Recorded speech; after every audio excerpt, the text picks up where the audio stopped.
Family excluded me from cousin's wedding because I'm too dramatic but had no idea what was coming. 6 months after my family excluded me from the wedding of the year, my cousin's perfect marriage imploded on social media. And I became the most sought-after marketing consultant in the industry. But none of them saw it coming, especially not when my mother stood in my kitchen that morning and delivered the news that would change everything. Before we continue, please subscribe and hit that notification bell because this story gets wild and you won't want to miss what happens next. My name is Madison Clark. I'm 28 years old and I work as a digital content strategist for a boutique creative agency in Seattle, Washington. For as long as I can remember, I've been labeled the problem child in my family. Not because I caused actual problems, but because I refused to stay silent when things were wrong. I called out Uncle Richard when he made racist jokes at Thanksgiving. I defended my cousin Nina when everyone gossiped about her career change. Apparently, having a backbone made me too dramatic for polite company. That Tuesday morning started like any other. I was drinking my third cup of coffee, reviewing analytics for a client campaign, when my mother let herself into my apartment using the spare key I'd given her for emergencies. The look on her face told me this wasn't an emergency. It was an execution. "You're not invited to Harper's wedding," she said without preamble, setting her designer handbag on my kitchen counter like she was preparing for battle. I blinked at her, certain I'd misheard. "I'm sorry, what Harper specifically requested that you not attend. She's concerned that how should I put this? Your tendency toward creating scenes might detract from the elegance of her special day." The words hit me like ice water. Harper was my cousin, only 2 years older than me. We'd grown up together, shared secrets, defended each other against school bullies. And now she was disinviting me from her destination wedding in Napa Valley because I was too dramatic. "Everyone else is going?" Mom continued, her tone almost clinical. "Your father and I, your brother Nathan, and his wife Aunt Patricia, and Uncle Richard, even your younger cousins. It's a 3-day celebration at an exclusive vineyard. Harper and Marcus have spared no expense. There will be welcome cocktails on Friday, the ceremony on Saturday, and a reception that's been featured in Modern Luxury Weddings magazine." She paused, watching my face for a reaction. I gave her nothing. "I understand," I said calmly, taking another sip of my coffee.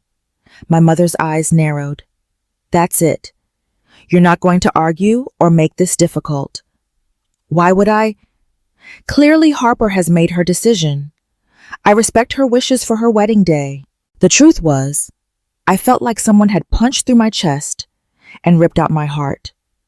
But I'd learned years ago that showing vulnerability to my family was like showing blood to sharks.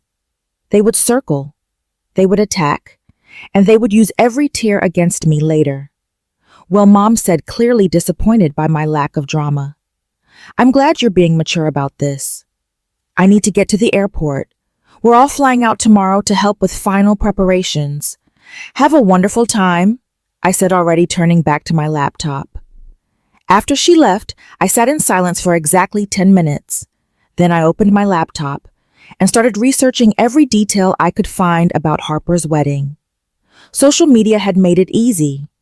Harper had created a custom hashtag Wedding of the Century and had been posting about every detail for months.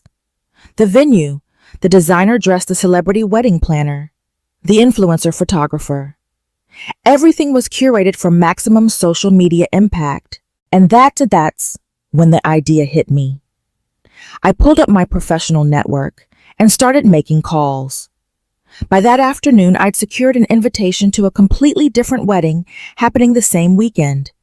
My college friend Zara, who I'd stayed loosely connected with, was getting married in Portland. It wasn't a glamorous destination wedding. It was a backyard celebration with food trucks and string lights. But Zara had always appreciated authentic connections over artificial perfection.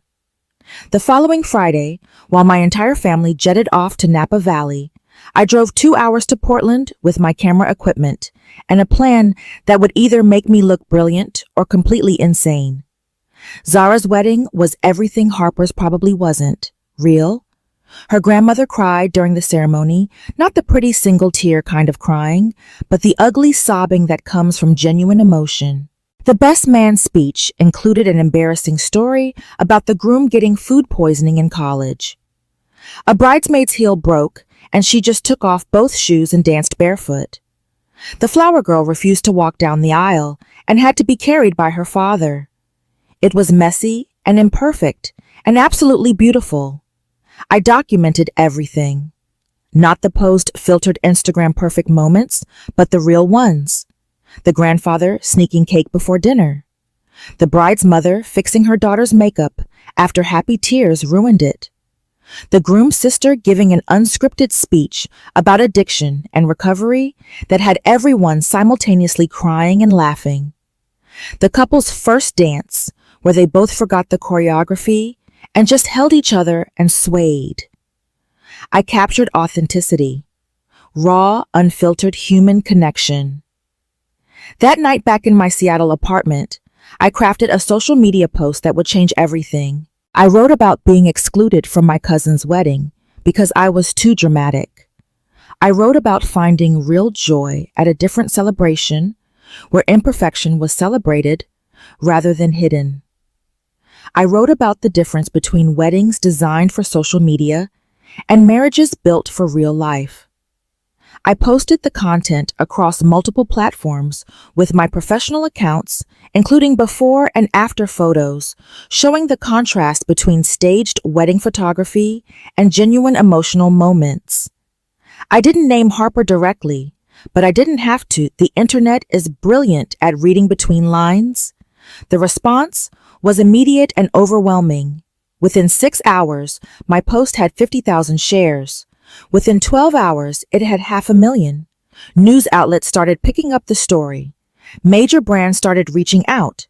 And my family's phone started exploding with notifications as people connected the dots and found Harper's carefully curated wedding content. The contrast was brutal. While Harper's wedding photos showed champagne towers and rose gold, everything social media was flooded with comments about authentic connection and the toxicity of performative perfection. Wedding photographers started sharing their own stories about couples who prioritized Instagram over intimacy. Brides confessed to feeling pressured to create picture-perfect celebrations rather than meaningful ceremonies. My content had struck a nerve. It had gone viral not because it was mean-spirited, but because it articulated something millions of people felt but couldn't express. The pressure to perform perfection had become exhausting, and people were hungry for permission to be real. By Monday morning, I had interview requests from Good Morning America, the New York Times, and Forbes. Major wedding publications wanted to feature my perspective on authentic celebration versus performative events. Brands were offering sponsorship deals, and a prestigious marketing conference had invited me to deliver a keynote speech about authentic social media strategy. My phone was ringing constantly, but the calls I wasn't answering were from my family. I let them stew for 3 days while I strategically leveraged the viral moment.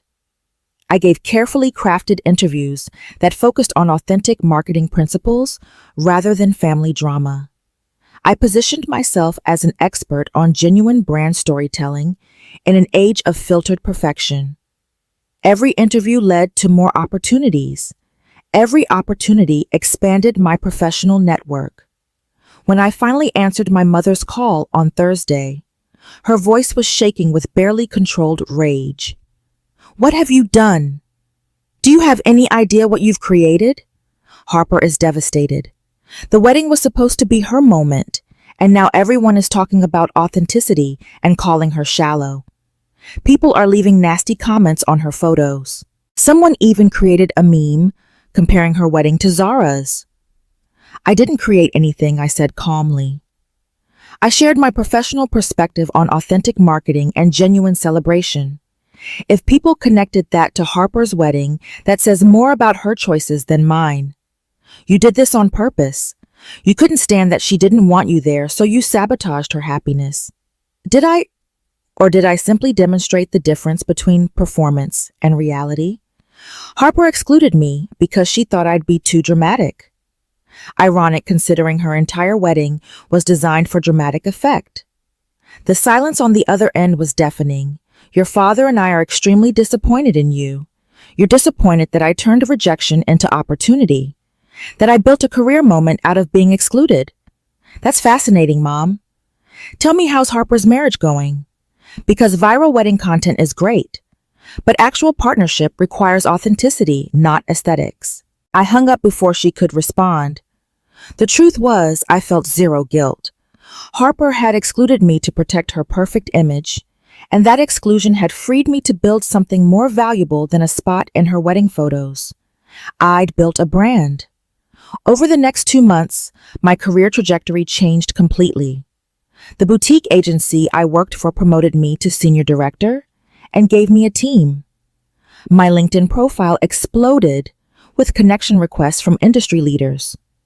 I was invited to speak at 3 major conferences about authentic brand storytelling and the shift away from filtered perfection in social media marketing. The keynote that changed everything was at a digital marketing summit in San Francisco. 5,000 attendees streamed live to another 10,000 online. I stood on that stage and told my story not with bitterness, but with gratitude. I thanked my family for excluding me because it had forced me to examine what actually mattered in both celebrations and marketing. I talked about the metrics of meaning versus the metrics of appearance. I discussed engagement quality over engagement quantity. The standing ovation lasted 4 minutes. After the speech, the conference organizer approached me backstage. That was brilliant. We've never seen response numbers like this. Would you be interested in writing a book about authentic marketing in the age of performance, a book deal? From being too dramatic for a wedding to authoring industry guidance in less than 3 months. Meanwhile, Harper's picture-perfect marriage was showing cracks. Those same social media accounts that had documented every detail of her elaborate wedding started showing signs of trouble. Cryptic posts about expectations versus reality. Photos of Harper alone without Marcus, with captions about finding yourself. Then radio silence. I heard through family gossip that Marcus had been cheating throughout their engagement. The picture-perfect couple had been performing their relationship for social media while living completely separate lives in private. Their divorce announcement, just 7 months after that expensive Napa Valley wedding, was messier than anything I could have orchestrated. Harper called me personally 3 weeks after her divorce went public. I almost didn't answer, but curiosity won. I owe you an apology, she said immediately, not just for excluding you from the wedding, but for everything. You were right. I built an entire celebration around appearance instead of partnership. I married Marcus for the photos, not because we actually worked as a couple. And when everything fell apart, I had nothing real to fall back on. Her voice cracked with genuine emotion. I watched your keynote speech online. Watched it 5 times, actually. You took the pain of being excluded and turned it into something meaningful. I took acceptance and approval and turned it into an empty performance. I'm the dramatic one, Madison, not you. I wasn't expecting an apology, and her words hit harder than I wanted to admit. Thank you for saying that, I told her. But this wasn't about proving you wrong, Harper. It was about discovering that being excluded from performances meant I could focus on building something substantial. Your wedding was beautiful, I'm sure, but my career is built on authenticity, and that foundation can't crack the way staged perfection does. Silence stretched between us, heavy with years of family dynamics and missed opportunities for genuine connection. Can I ask you something? Harper finally said. If you could do it over, would you still have wanted to come to my wedding? I thought about it honestly before answering. No, because attending your performance would have meant participating in the very thing I've built my career fighting against. Being excluded was the best thing that could have happened to me, professionally and personally. It forced me to stop seeking approval from people who valued appearance over authenticity. Harper laughed, but it sounded sad. Well, I'm glad my mistake became your success story. For what it's worth, I'm proud of what you've built, even if it makes the rest of us look shallow by comparison. After we hung up, I felt something shift. The anger I'd been carrying, the hurt from being excluded, it wasn't gone, but it had transformed into something else. Understanding, maybe. Or just the realization that my family's rejection had been a gift disguised as punishment. My book deal became a bestseller within its first month. Brands Beyond Filters, A Guide to Authentic Marketing in a Curated World, struck a nerve with both marketing professionals and general audiences exhausted by the pressure of online perfection. The book tour took me to 15 cities where I spoke to packed audiences about the courage to be real in spaces that rewarded performance. At a Boston book signing, a young woman approached me with tears streaming down her face. I called off my wedding last month, she said. I'd spent 2 years planning this elaborate destination event, thousands of dollars on photographers and decorators, and a dress I'd need to starve myself to fit into. Then I read your book and realized I was planning a performance, not a marriage. My fiancé and I canceled everything, used the money for couples therapy instead, and we're getting married next month at City Hall with 10 people who actually matter. Thank you for giving me permission to choose real over perfect.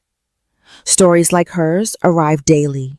DMs from people who'd walked away from toxic jobs that required them to perform happiness. Emails from parents who'd stopped curating their children's lives for social media. Messages from artists who'd started creating for meaning rather than likes. I'd accidentally started a movement, and it was growing beyond anything I could have imagined. 6 months after Harper's wedding, my family gathered for my grandmother's 80th birthday. But this time, the dynamics had shifted completely. My mother pulled me aside early in the evening. I need to say something, she started, and her voice was softer than I'd heard in years. I've been in therapy since Harper's wedding imploded, working through a lot of things I didn't want to acknowledge about how I raised you kids, about how I prioritized appearance over actual connection, about how I labeled you dramatic when really you were just honest. She took a breath. You were right to call out Uncle Richard's racism, right to defend Nina's choices, right to speak truth, even when it made family gatherings uncomfortable. I called you dramatic because it was easier than admitting I was a coward. I'm sorry, Madison, for excluding you, for not protecting you, for teaching you that being real was somehow less valuable than being perfect. I'd waited years to hear something like this. But now that the apology had arrived, I wasn't sure what to do with it. Thank you, I said carefully. That means more than you know. But I need you to understand something. I'm not angry anymore. Being excluded was the catalyst I needed to build a life based on my actual values, rather than trying to fit into family expectations that were never designed for someone like me. My mother nodded, tears running down her face. I know. I've watched you become exactly who you were supposed to be. I just wish I hadn't made that journey harder than it needed to be. The party continued around us, but something had fundamentally changed.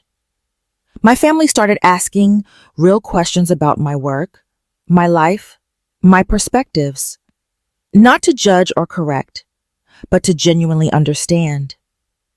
Nathan admitted he'd always admired my courage, but had been too afraid to speak up himself. My father, typically silent on emotional matters, told me he was proud of the woman I'd become. Even Aunt Patricia, who'd been Harper's biggest cheerleader, approached me with quiet humility. I owe you an apology too, she said.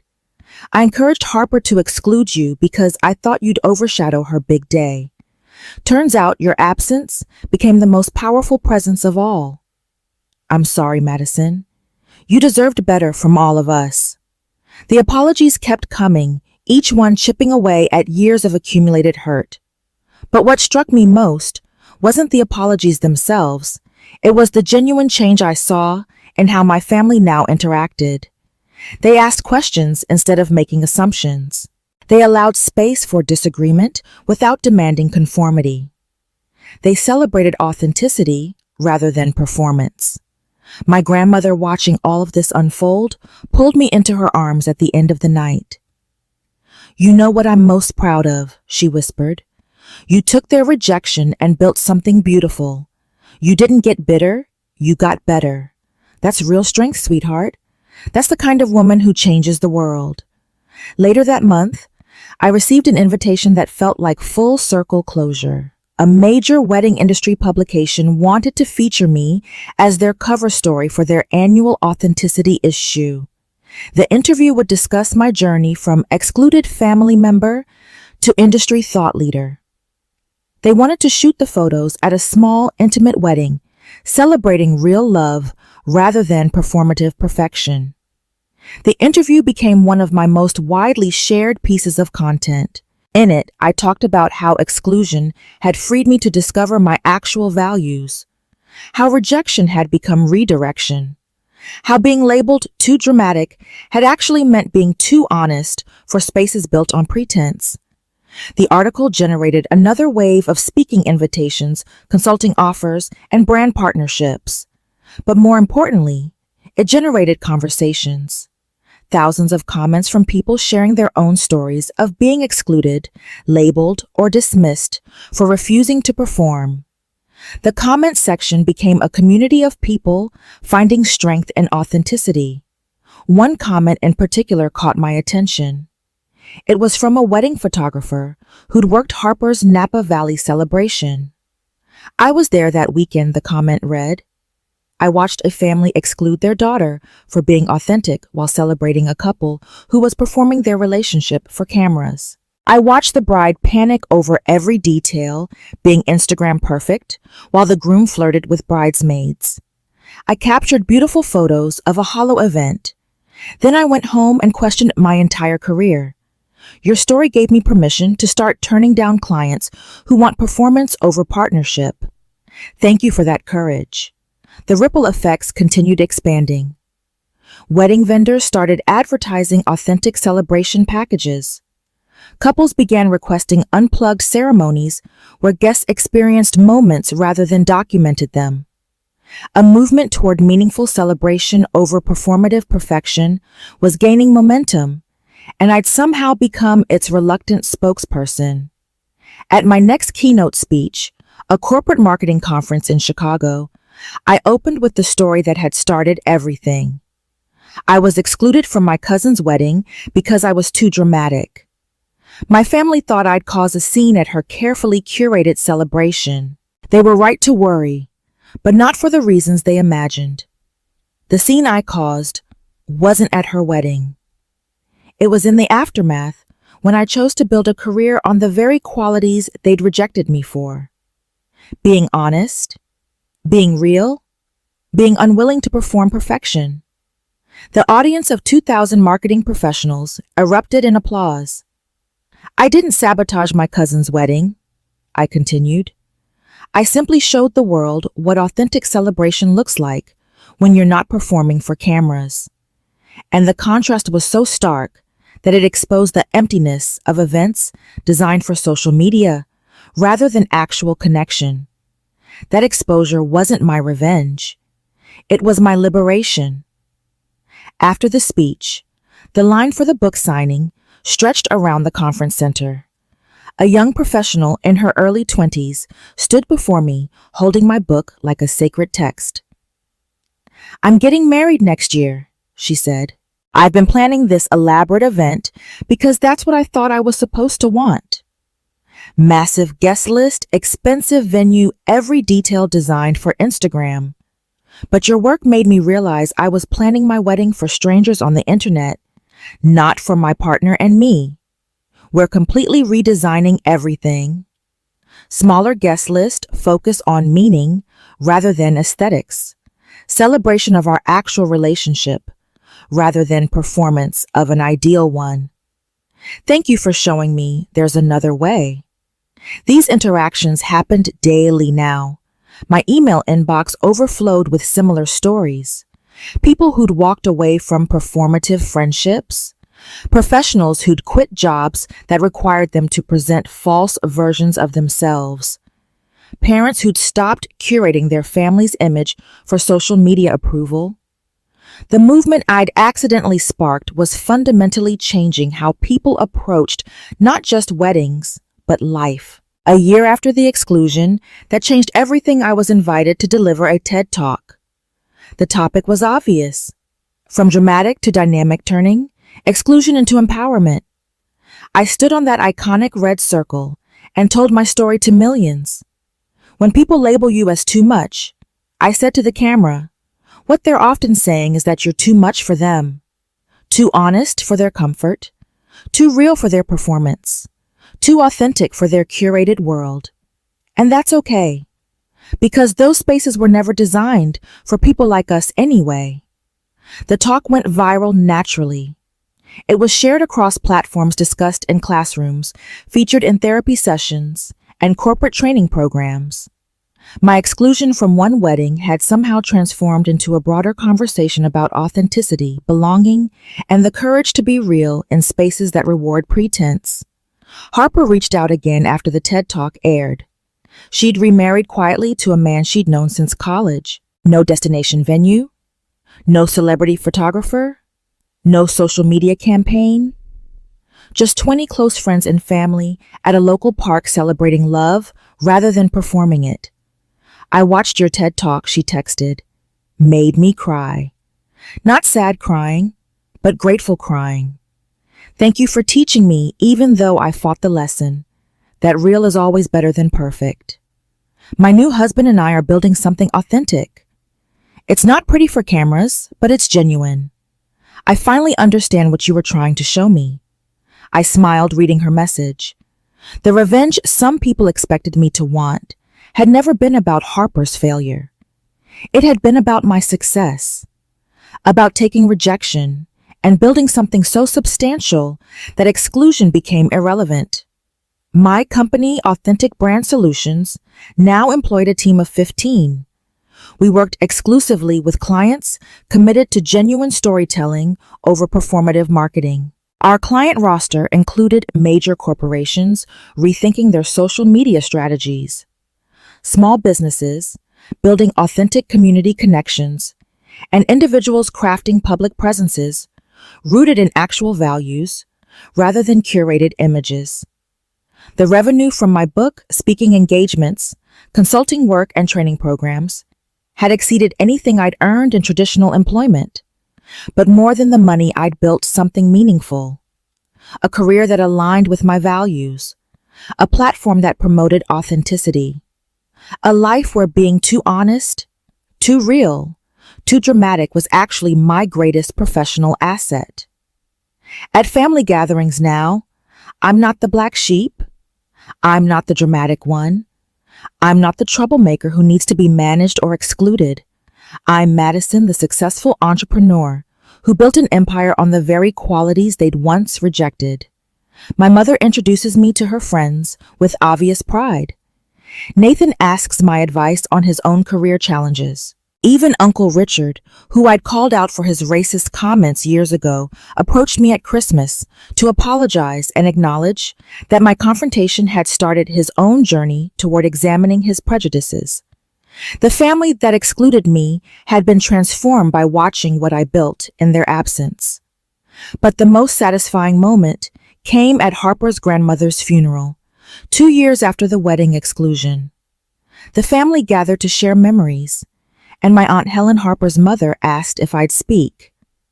I stood before my extended family and talked about my grandmother's influence on my life, how she'd always encouraged my honesty, even when others labeled it dramatic, how she'd told me that authenticity was a superpower in a world full of performance, how she'd said that people who couldn't handle my realness weren't my people. As I spoke, I saw my family members nodding, crying, acknowledging truths they'd spent years avoiding. I saw Harper holding her new husband's hand, her eyes reflecting genuine emotion rather than curated sentiment. I saw my mother's face, proud and sad and grateful all at once. After the service, countless relatives approached me privately. Each had their own version of the same story. They'd been performing for so long they'd forgotten what genuine felt like. My public journey from excluded family member to authenticity advocate had given them permission to examine their own lives, their own pretenses, their own performances. You didn't just build a career, my Uncle Thomas told me quietly. You helped us all remember what matters. Thank you for not letting our rejection break you. Thank you for building something better instead. That night, sitting in my hotel room, I reflected on the journey. From standing in my Seattle kitchen, being told I was too dramatic for a wedding, to building a multi-million-dollar company based on authentic communication. From family scapegoat to industry thought leader. From excluded to empowered. The rejection that had felt devastating in the moment had been the greatest gift my family could have given me. It had forced me to stop seeking their approval and start building something that didn't require validation from people who valued performance over authenticity. I thought about all the people who'd reached out over the past 2 years, the brides who'd redesigned their weddings, the professionals who'd left toxic work environments, the parents who'd stopped curating their children's lives for social media, the artists who'd started creating for meaning rather than metrics. My exclusion had started a conversation that was changing how people approached not just celebrations, but existence itself. And Harper's perfect wedding, the one I was too dramatic to attend, had been forgotten by everyone except as a cautionary tale about the emptiness of performative perfection. Meanwhile, the content I'd created that weekend, the authentic moments I'd captured at Zara's backyard celebration, had been viewed millions of times and sparked a movement. Sometimes being excluded from the performance is exactly what you need to discover you were meant to build the stage. My phone buzzed with a new email. Another speaking invitation, this time from a Fortune 500 company, wanting me to train their entire marketing department on authentic brand storytelling. The fee they were offering was more than my entire annual salary had been at the boutique agency I'd worked for when my mother delivered her exclusion announcement. I accepted the invitation and added it to my calendar. 3 years of bookings, already scheduled opportunities arriving faster than I could evaluate them, a career trajectory that showed no signs of slowing. All because my family thought I was too dramatic for a wedding. All because they excluded me from a performance I was never meant to attend. All because rejection became the catalyst for building something authentic in a world desperate for real. The dramatic family member, who'd been too much trouble to invite, had become the person teaching the world that authentic is always more powerful than perfect. And that more than any revenge I could have plotted was the sweetest outcome imaginable. Because while they were all performing at a wedding designed for social media, I was building an empire based on genuine connection. While they were worried about appearances, I was creating substance. While they were excluding me to protect their perfect image, I was discovering that being excluded from pretense was the first step toward building something real. Sometimes the best revenge isn't revenge at all. It's success so authentic that it exposes the hollowness of what excluded you in the first place. And sometimes being too dramatic just means you're too real for spaces built on performance. I wouldn't change a single thing.